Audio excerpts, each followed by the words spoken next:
ہم اللہ سے دعا کریں گے کہ اللہ پاک اب پوری عمر ہم کو، پوری زندگی عیدگاہ میں حاضری کی سعادت سے اللہ ہم کو محروم نہ کرے۔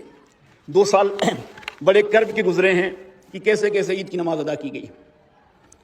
میرے محترم حاضرین، امت مسلمہ بالخصوص جو امت ہندوستان میں بس رہی ہے، یہ پے در پہ آزمائش کا شکار ہے اس وقت، اور ہر ذی شعور مسلمان بالخصوص نوجوان بہت ہی کرب میں ہے، بڑا مضطرب ہے۔ صورتحال یہ ہے کہ دینی جماعتیں اور دینی قیادتیں کسی بھی مسئلے پہ سوال کر پانے کی پوزیشن میں بھی نہیں ہے، وہ سوال نہیں پوچھ پاتی۔ نتیجے میں کیا ہو رہا ہے کہ تقریباً نوجوان مایوس اور بیزار ہے اپنی قیادت سے۔ اس وقت نت نئے مسائل جس کا امت شکار ہے، وہ دیکھتا ہے کہ ہمارے بڑے جو سوال کرنا چاہیے، جو چیزیں ان کو پوچھنی چاہیے، وہ بھی نہیں پوچھ رہے ہیں، وہ سوال نہیں کر رہے ہیں۔ اس طور پر نوجوانوں کے اندر بڑی مایوسی ہے۔ مساجد سے مائک اتارے جا رہے ہیں، کوئی سوال نہیں پوچھ رہا ہے کہ آخر یہ مائک کیوں اتارے جا رہے ہیں۔ یہ کہہ دیا گیا کہ اس سے ساؤنڈ پولوشن ہوتا ہے، اس سے صوتی آلودگی ہوتی ہے، اس لیے مسجدوں سے مائک اتارے جا رہے ہیں۔ 3 ہیں 4 ہیں تو 3 اتار دیا، 1 باقی ہے۔ یہ جو 1 باقی ہے وہ کب تک باقی رہے گا، یہ بھی ایک الگ مسئلہ ہے۔ یہاں پہ سوال بھی نہیں کر پا رہی ہماری قیادت، ہماری لیڈرشپ پوچھ بھی نہیں پا رہی ہے کہ 4 منٹ کی 5 وقت کی اذان کل 20 منٹ میں ایسا کتنا صوتی آلودگی ہو جائے کہ بڑا بھاری مسئلہ ہو جائے گا۔ 1 وقت کی اذان میں کل 4 منٹ لگتے ہیں، 5 وقت کی اذان میں کل 20 منٹ لگتے ہیں۔ اس 20 منٹ میں اذان کی آواز سے اتنی آلودگی ہو گئی کہ اس کو اتارنا ضروری ہو گیا۔ یہاں پہ سوال کرنے کی ضرورت تھی کہ کیا اذان کی آواز سے واقعتاً پولوشن ہوتا ہے؟ اذان کی آواز سے ساؤنڈ پولوشن کنٹرول ہوتا ہے۔ جب مسجد سے اللہ اکبر کی صدا بلند ہوتی ہے تو اس وقت اگر کوئی نعت پڑھ رہا ہوگا تو وہ بھی چپ ہو جاتا ہے۔ کسی کی دکان میں اگر ٹیپ بج رہا ہے، ٹیپ تو پرانی بات ہوگی، ٹی وی چل رہا ہے تو لوگ فوراً سے ساؤنڈ کو بند کر دیتے ہیں کہ اذان ہو رہی ہے۔ کوئی تقریر کر رہا ہوتا ہے، خواہ کتنی اچھی گفتگو کر رہا ہو، جیسے اذان کی آواز بلند ہوئی فوراً سے مقرر چپ ہو جاتا ہے۔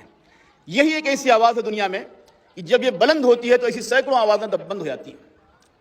جب تک اذان ہوتی رہتی ہے لوگ گفتگو بھی نہیں کرتے کہ چپ رہو اذان ہو رہی ہے۔ یعنی اس سے دیکھا جائے تو وہ سینکڑوں آوازیں اذان کی آواز ہونے سے بند ہو جاتی ہیں۔ اس سے تو ایسے بھی ثابت ہے کہ ساؤنڈ پولوشن اذان سے کنٹرول ہوتا ہے۔ یہ دلیل دینے کی ضرورت تھی، دلیل نہیں دی گئی۔ لوگوں نے بیلنس کے طور پہ کہا کہ مندر سے بھی، گردوارہ سے بھی، ان سے اتارا جا رہا ہے۔ بتا دیجئے کسی مندر پہ 5 وقت پابندی سے 4 منٹ کی کوئی بھجن ہوتا ہے کیا؟ کہیں سنا ہے ایسی کسی نے آ کے بٹن دبا دیا بجتا رہا، پھر کسی نے جا کے اس کو بند کر دیا، ایسی ہوتا رہتا ہے؟ یہ معاملہ صرف اذان کا ہے، اذان کا معاملہ ہے خالی۔ اور آپ کو جاننا چاہیے کہ اذان کی آواز سے تکلیف کس کو ہوتی ہے۔ ابھی میں نے حدیث کو آپ کے سامنے پیش کیا ہے کہ جب اذان کی آواز بلند ہوتی ہے تو شیطان گوز مارتا ہوا بھاگتا ہے، اتنے دور بھاگتا ہے جہاں تک اذان کی آواز اس کانوں تک نہ پہنچے۔ مائک سے جب اذان ہوتی ہے تو یہ اور تیز اور دور تک جاتی ہے، شیطان کو اور تیز اور دور تک بھاگنا پڑتا ہے، بھاگتے بھاگتے اس کی ریا خارج ہو جاتی ہے۔ تو پریشانی اصلاً اذان کی آواز سے شیطان کو ہے، شیطان کے ماننے والوں کو ہے، شیطان کے حواریوں کو ہے، شیطان کے کارندوں کو ہے۔ ایک بہانہ بنا کر کے وہ اذان جو مائک پہ ہوتی ہے، مائک اتروانے کی کوشش ہو رہی ہے، اس میں وہ کامیاب ہے۔ اور ہماری دینی قیادت ایک سوال بھی نہیں پوچھ پا رہی ہے۔ اعلان ہو گیا کہ جمعہ کی نماز، عیدین کی نماز باہر سڑکوں پہ نہیں پڑھی جائے گی۔ سڑک پہ لوگ کیوں نماز پڑھتے ہیں؟ جب مسجدیں بھر جاتی ہیں، جگہ نہیں ملتی تو باہر پڑھتے ہیں، باہر مصلی بچھا کے پڑھتے ہیں۔ جمعہ کی نماز ہو، جو بیچارے بعد میں گئے، اندر جگہ نہیں ملی، باہر مصلی بچھا لیا، کل ملا کے 5 منٹ لگتے ہیں۔ چاہے عید کی نماز ہو سڑک پہ پڑھنے کا معاملہ، چاہے جمعہ کی نماز ہو سڑک پہ پڑھنے کا معاملہ، کل 5 منٹ لگتے ہیں، لیکن اس کے لیے باقاعدہ پولیس کا پہرا بٹھا دیا گیا۔ اب مسئلہ کیا ہو گیا؟ بھیڑ کہاں جائے گی؟ آبادی ہے، مسجد تنگ ہے، کہاں جائیں گے؟ تو محلے میں اب اذان اور جمعہ کی نماز ہونے لگی ہے، جس سے جو اجتماعی کانسیپٹ تھا ہمارا وہ متاثر ہو رہا ہے۔ ہم یہ پوچھ نہیں سکتے، ہماری قیادت یہ پوچھ نہیں سکتی کہ سڑکوں پر جو معاملہ ہے، ٹھیک ہے، جمعہ کی نماز کا ایسا کل 5 منٹ کا ہوتا ہے، ابھی کانوڑیے سب 16 دن تک، 15 دن تک سڑک کو جام کر دیں گے، سڑک کو جام کر کے وہ جائیں گے، ان کے لیے کوئی قانون نہیں ہے۔ وہ ہر شہر میں رام لیلا گراؤنڈ ہے، لیکن پوری رام لیلا سڑک پہ ہوتی ہے، پوری رام لیلا۔ یہ 5 منٹ کی نماز مصلی بچھا کے اگر باہر کوئی پڑھ لیتا ہے تو یہ کیا ایک خلاف قانون ہو جائے گا؟ یہ معاملہ پوچھنے کی بات تھی. یہ دیکھا یہ جا رہا ہے کہ قیادت کو جہاں پوچھنا چاہیے، سوال کرنا چاہیے، وہ سوال بھی نہیں کر پا رہے ہیں. ایک مسئلہ ہے ہیٹ اسپیچ کا، وہ نفرت انگیز بیانات اور تقریریں، اس پہ کیس ہونا چاہیے. کھلے عام مسلمانوں کے قتل عام کی بات کہے گی پبلک اسپیچ میں، جب وہ معاملہ عدالت میں پہنچتا ہے تو پولیس کہتی ہے ہمارے پاس ایسی کوئی رپورٹ نہیں ہے. یعنی ہر ایک کے پاس وہ تقریر موجود ہے، ہر موبائل پہ موجود ہے، نہیں موجود ہے تو دہلی پولیس کے پاس نہیں ہے. یہ نفرت انگیز بیانات، ہم 20 سال سے ایک ایسی تقریر کی پاداش میں آج عدالتوں کے چکر لگا رہے ہیں جہاں ہم نے کوئی نفرت کی بات نہیں کی. پولیس کے پاس بھی ریکارڈ نہیں ہے، لیکن آج 20 سال ہو گئے بار بار تاریخوں پہ جانا، اور یہاں نفرت انگیز بیانات اور تقریریں موجود ہیں اور پولیس کے پاس نہیں ہے. چمچماتی ہوئی تلواروں کے ذخیرے برآمد ہو رہے ہیں. دھولیا میں 90 تلواریں ایک اسکارپیو میں برآمد ہوئیں. پمپری چنچوڑا میں 92 تلواریں برآمد ہوئیں. ناندیڑ میں 25 تلواریں برآمد ہوئیں. بس برآمد ہو گئی، خبر آ گئی یہ چمچماتی ہوئی تلواریں. اور دیکھا جائے تو مسجدوں کے باہر ابھی اس جلوس میں چمچماتی ہوئی برہنہ تلواروں کے ساتھ ایک انتہائی اشتعال انگیزی کے ساتھ ان کے جلوس نکلے ہیں. مسجدوں پہ حملے ہوئے ہیں، میناروں پہ ایک خاص رنگ کا ایک جھنڈا لہرانے کی کوشش کی گئی ہے، اور جب یہ برہنہ تلواروں کے ساتھ یہ دنگائی حملہ آور ہوئے ہیں اور دفاع میں کہیں کسی مسلمان نوجوان نے کوئی پتھر پھینک دیا تو وہ دنگائی ہے، وہ فسادی ہے، وہ جیل میں جاتا ہے، اس کی ضمانت نہیں ہوتی، اس سے گھر کو بلڈوزر سے ڈھا دیا جاتا ہے. اور وہ تلواروں کے ساتھ رقص کرنے والے، ان کے خلاف کوئی کیس نہیں ہے. یہاں تک کہ خود کو سیکولر کہنے والی پارٹیاں بھی ان کو دنگائی نہیں کہہ رہی ہیں. جو تلواروں کے ساتھ جلوس لے کے چل رہے ہیں ان کا گویا کوئی قصور نہیں ہے، لیکن جس نے مسجد کی دفاع میں پتھر پھینک دیا وہ دنگائی ہے، وہ جیل میں ہے اور اسے گھروں کو ڈھا دیا گیا. تو یہ تلوار والے بے قصور ہیں اور وہ پتھر چلانے والے وہ دنگائی ہیں.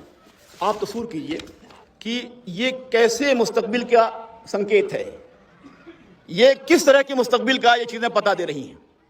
کیا ہونے والا ہے آگے؟ یہ تلواروں کی برآمدگی، یہ پولیس کا پورا پروٹیکشن، یہ سب چیزیں کیا کہہ رہی ہیں؟ یہ صاف طور سے کہہ رہی ہیں کہ اسلام اور مسلمانوں کے خلاف وہ ایک جنگ چھیڑ چکے ہیں. اس وقت کفر جو ہے اسلام کے خلاف ملت واحدہ ہے، اور مسلم جماعتیں اور قیادتیں ان کے سامنے سپر ڈال چکی ہیں. صرف یہ امت بچی ہوئی ہے. قیادتیں سپر انداز ہیں، جماعتیں سپر انداز ہیں، صرف یہ امت بچی ہوئی ہے. میری گفتگو کے اصل مخاطب صرف وہی جیالے ہیں جو تاریک رات کے باوجود بھی صبح تازہ کا یقین دل میں رکھتے ہیں. ان کا یقین ہے کہ یہ تاریک رات اس کی سحر ہوگی انشاءاللہ.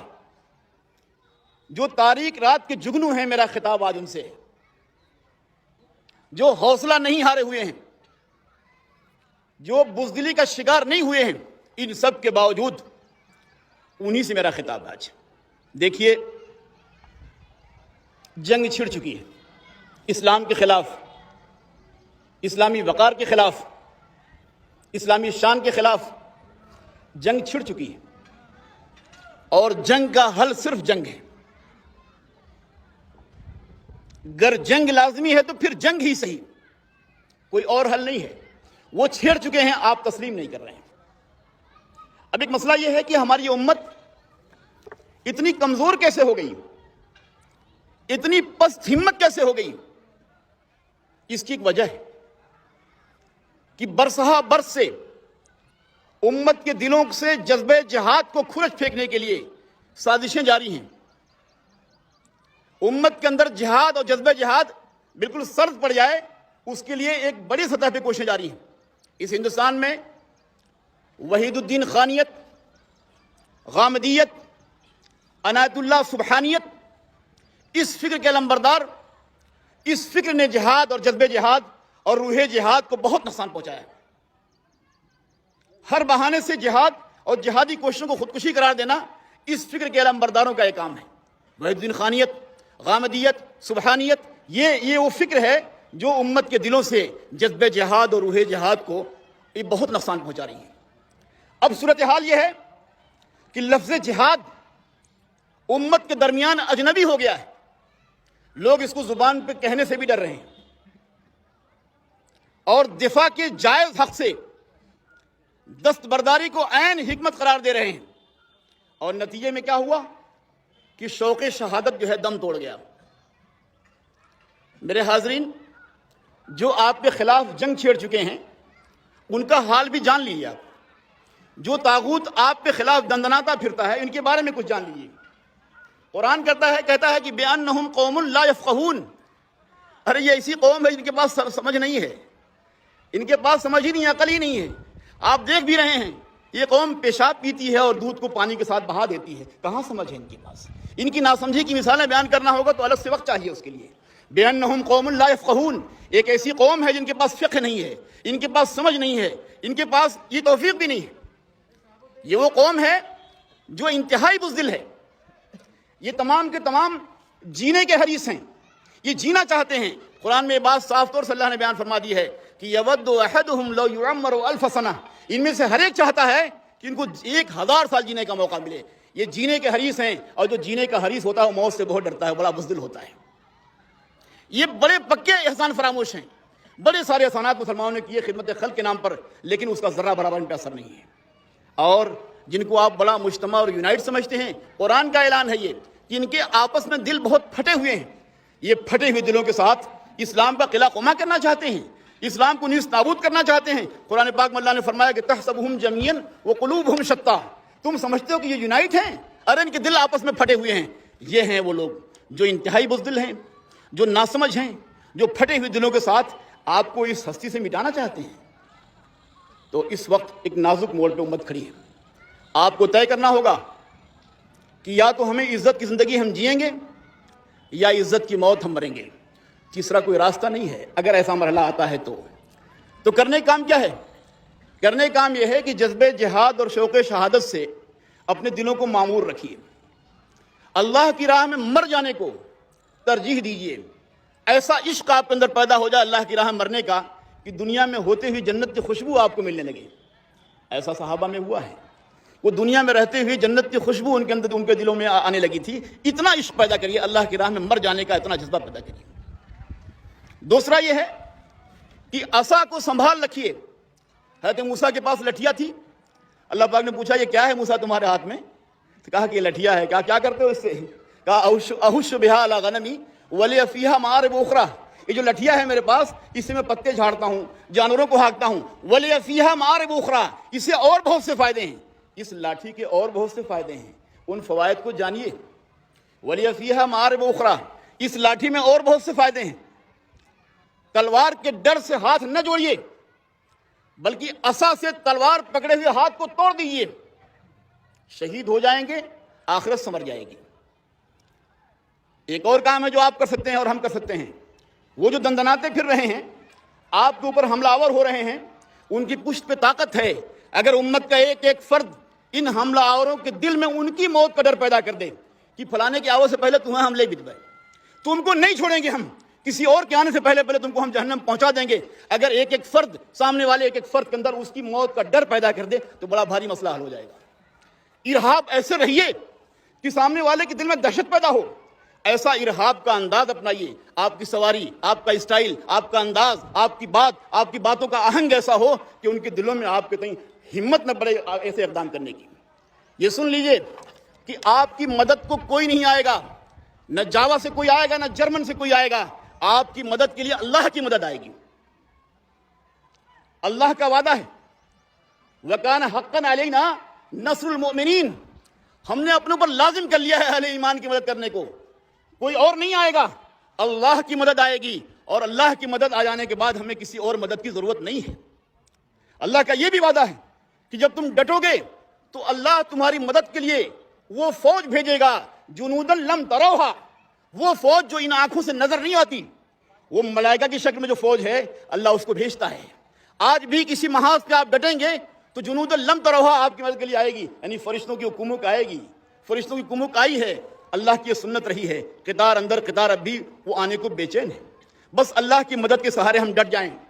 اور یاد رکھیے الحدید، یہ پیور اسٹیل، اللہ نے اس کو نازل فرمایا ہے، لوہا اللہ نے اتارا ہے۔ ان سے دفاع کے لیے، اپنا دفاع کے لیے لوہے کی ہر ممکن شکل کو اپنے طور پر اس کو استعمال کریے، تو اس سے آپ کی عزت کی زندگی ملے گی اور عزت کی موت ملے گی۔ ایک اور اسوا قرآن پاک کے اندر موجود ہے کہ دجالی فتنے سے بچنے کے لیے سورہ کہف کی تلاوت کی جاتی ہے۔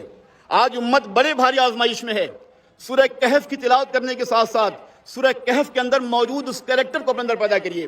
ہر علاقے اور ہر سطح پر کچھ نوجوانوں کو اصحاب کہف کی طرح ہونا چاہیے۔ اصحاب کہف کتنے تھے؟ قرآن پاک میں ہے کہ 3 تھے یا 5 تھے یا 8 تھے، 3 5 8۔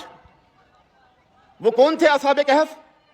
وہ چند نوجوان تھے، وہ ہدایت یافتہ نوجوان تھے، وہ انتہائی بیدار نوجوان تھے، انتہائی ہوشیار نوجوان تھے۔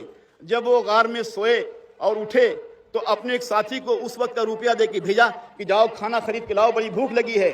لیکن جو بات انہوں نے کہی اس بات سے اندازہ ہوتا ہے وہ کتنے بیدار نوجوان تھے۔ کہا وَلْيَتَلَطَّفْ وَلَا يُشْرَنَّ بِكُمْ أَحَدًا، دیکھو جانا بازار میں کھانا خریدنے کے لیے تو دائیں بائیں دیکھتے جانا، ایسا نہ ہو جائے کہ کسی کو ہماری خبر ہو جائے۔ یعنی وہ کس قدر بیدار نوجوان تھے اصحاب کہف کے لوگ، اور وہ کفر کی چال سے کتنا واقف تھے کہ انہوں نے اپنے ساتھی سے کہا کہ دیکھو بازار تو جا رہے ہو، دائیں بائیں دیکھتے ہوئے جانا، اگر ان کا بس چل گیا، اگر تم پہ قابو پا گئے، انہم یظہروا علیکم یرجموکم، اگر وہ تم پہ غلبہ پا جائیں گے تو تم کو پتھر مار مار کے ہلاک کر دیں گے، اور یعیدوکم فی ملتہم، یا پھر تم کو پھیر کر کے اپنی ملت کا حصہ بنا لیں گے۔ یعنی وہ کفر کے نیچر سے اتنا واقف تھے کہ اگر یہ غالب ہو جائیں گے تو پتھر مار مار کے تم کو ہلاک کر دیں گے، اور نہیں تو تم کو پھر سے مرتد بنا دیں گے۔ یہ ہے ان کی پہچان اصحاب کہف کی۔ وہ کچھ نوجوان تھے، کیا کیا انہوں نے؟ بادشاہ وقت کے سامنے وہ گئے۔ قرآن کہتا ہے اذ قاموا فقالوا ربنا رب السماوات والارض، بادشاہ جو ظالم تھا، جو خود کو خدائی کا دعویٰ کر رہا تھا، اس کے سامنے نوجوان گئے، اس کی آنکھوں میں آنکھیں ڈال کر کہا اے بادشاہ، ہم تم کو رب نہیں مانتے، ہمارا رب تو وہی ہے جو آسمان و زمین کا رب ہے، ہم اسے چھوڑ کر کسی دوسرے کو رب نہیں پکاریں گے، اگر ہم ایسا کریں گے تو بیجا بات کریں گے۔ اصحاب کہف کا یہ کردار تھا۔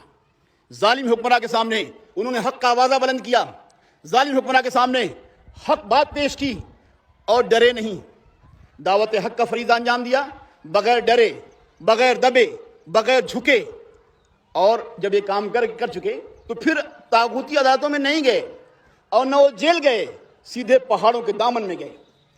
یہ ہے ایک نیا نمونہ کہ اصحاب کہف کہیں اور نہیں گئے، حق کا آوازہ بلند کرنے کے بعد نئی پلاننگ کے لیے، نئے منصوبے کے لیے وہ سیدھے پہاڑ کے دامن میں چلے گئے کہ چلو فلاں غار میں تمہارا رب اپنی رحمت کا دامن وسیع کرے گا، تمہارے کام کے لیے ساز و سامان مہیا کرے گا۔ ایک نئے پلاننگ کے لیے، نئے ساز و سامان کے لیے حق کا آوازہ بلند کرنے کے بعد سیدھے وہ غار میں گئے، اور غار میں جانے کے بعد ان لوگوں نے اپنے رب سے دعا کی کہ اے ہمارے پروردگار، ہم کو اپنی رحمت خاص سے نواز دے اور ہمارا معاملہ درست فرما دے۔ یہ ہے ان کا کردار، یہ ہے ان کا نمونہ کہ کہیں اور نہیں گئے، سیدھے غار میں گئے، سیدھے پہاڑ میں گئے اور اللہ سے دعا کی ہے نئی پلاننگ اور نئے منصوبے کے لیے۔ آج امت کو ایسے افراد کی ضرورت ہے ان حالات میں کہ جو انجام سے بے پرواہ ہو کر کے حق کا آوازہ بلند کریں، ہر آزمائش کا دیوانہ وار مقابلہ کریں۔ وحشت نہ سمجھ اس کو اے مرد کے میدانی، کوہسار کی خلوت ہے تعلیم خدا گاہی، وما علینا الا البلاغ۔